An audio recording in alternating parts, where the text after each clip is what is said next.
What should you do when a character dies within the course of your game? Should the player make a new character? Should the party bring them back?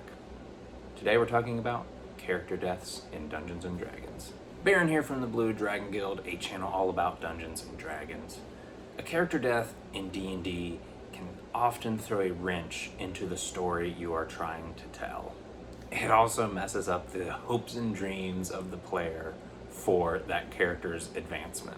When a character death happens, that doesn't mean it's the end of the road. In a game of dragons, magic, flail snails, anything is possible. You can bring that character back. Most of the time. Resurrection magic, a deal with a hag, some other magical, all-powerful entity. There's ways to bring a character back. Upon this happening in a game, I ask the player two questions.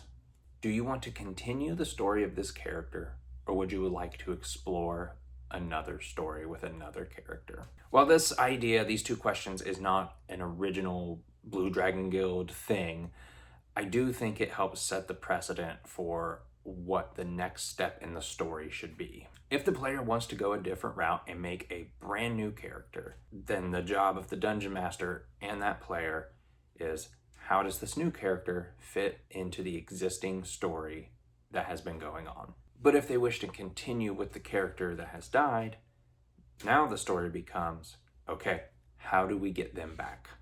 In our main game here at the Blue Dragon Guild, that is exactly what the party has decided to do. Just this past week, Krylon, the Warforged fighter of our very own Tommy J. Birdlicker, met its end at the hands of a very nasty hobgoblin.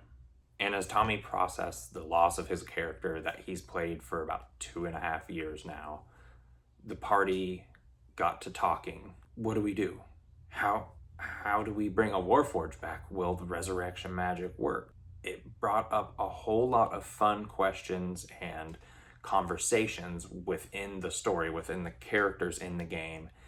Ultimately, they decided we need to try and bring our friend back. He's been there for us. He's been our strength. Let's bring him back. So now that the party has decided to go and bring back their friend, what does that player do in the meantime? I've seen this handled a few different ways. There's the obvious answer, make a new character. Just a little side character, something that you've wanted to try out, something to stick in there so you as the player don't miss anything in the story. This character will just be a temporary addition to the party, and if the dice should roll not in your favor in the future, you do have a backup character that has some connection to the party. Another way I have seen is to give that player a stat block from the monster manual. You take a stat block like the warrior or the veteran, and then that player just runs that as their temporary character until you get to the point where their actual character is brought back. Either way you do this, if you make a new character or if you run this stat block idea, it allows that player to stay within the game, to keep up with the things that are happening.